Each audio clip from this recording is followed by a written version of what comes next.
ला इलाहा इल्लल्लाह, ला इलाहा इल्लल्लाह। बाज़ लोग सिगरेट और हुक्का वग़ैरह पीने के बड़े शदीद आदी होते हैं और उनका गुजारा इसके बग़ैर नहीं होता।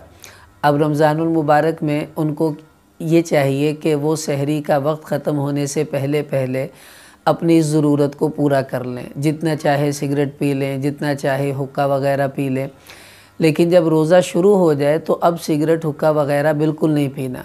अगर किसी ने रोज़े के दौरान सिगरेट पी ली या हुक्का वग़ैरह पी लिया तो इससे उसका रोज़ा टूट जाएगा और बाद में उस रोज़े की उसको क़ज़ा भी करनी पड़ेगी। हाँ, इतनी गुंजाइश है कि अगर बहुत ज़्यादा शिद्दत पेश आ रही है तो इफ़्तारी सिगरेट या हुक्के से कर सकते हैं। यानी ये लाज़मी नहीं कि इफ़्तारी में आप पहले खजूर खाएँ बाद में कुछ करें।